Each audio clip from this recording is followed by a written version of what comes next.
Hey everybody, my name is SPAZ and I'm a CD junkie. On this episode of CD Junkie, I'm going to be talking about a band that I've loved for years. And I think if you're like a Squeeze fan, or if you're a fan of slightly quirky but melodic pop, you're going to love them. The band is the SINCEROS.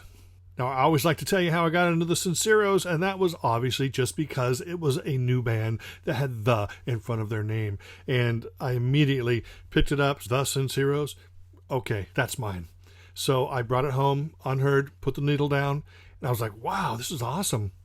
Now, I have to admit that the two main songs that everybody knows, Worlds Apart and Take Me to Your Leader, are just standard new wave type songs. They're great, but they're kind of, catering to that new wave audience. However, the rest of the album is just straightforward, squeeze-like pop. In fact, lead singer, songwriter, guitar player Mark Kelson has almost a Glenn Tilbrook type voice.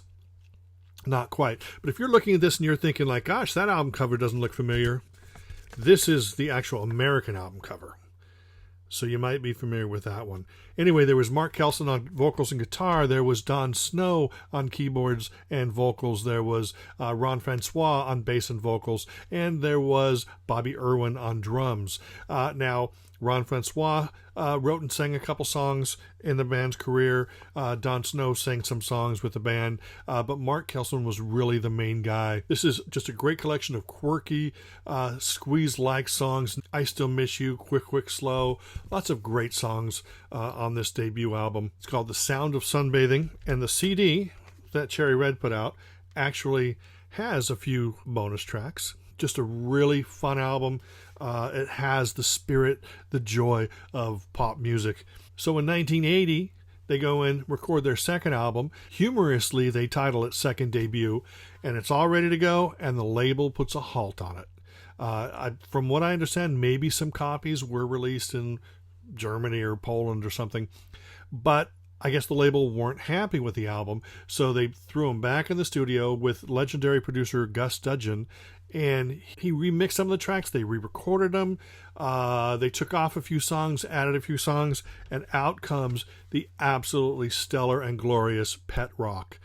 This album is equal to Squeeze Cool for Cats, Squeeze Argy Bargy.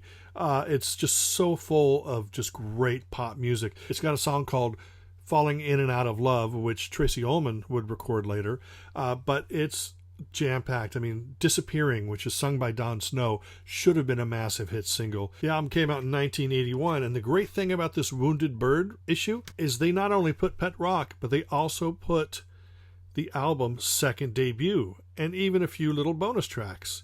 So you're getting Pet Rock and the previously unreleased, so it has like alternate versions of songs that made Pet Rock, plus songs that never made Pet Rock, and some other rarities. It's got Take Me to Your Leader, the extended mix.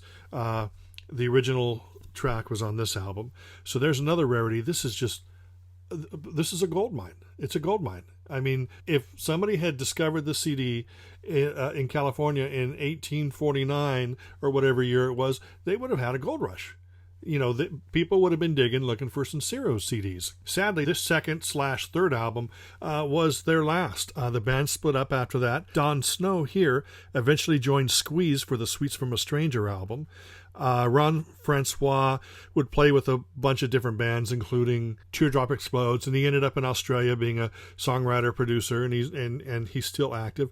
Bobby Irwin here would end up playing drums with Nick Lowe, and he passed away a few years ago.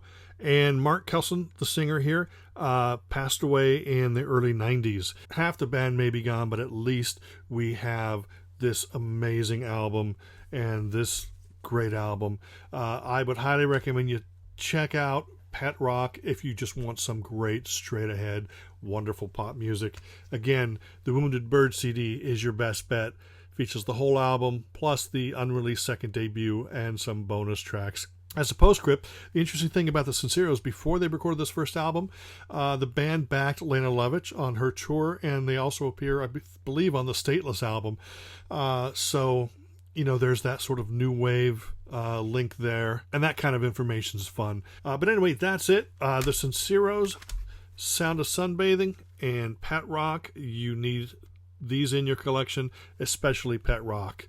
Such an amazing, I give this album 10 out of 10, to be perfectly honest. It's just a fantastic album, and it's so sad to think that the band didn't continue beyond this point. Anyway, that's it. Remember to comment, like, share, and subscribe. I appreciate you hanging out with me for a little while. My name is SPAZ, and I'm a CD junkie.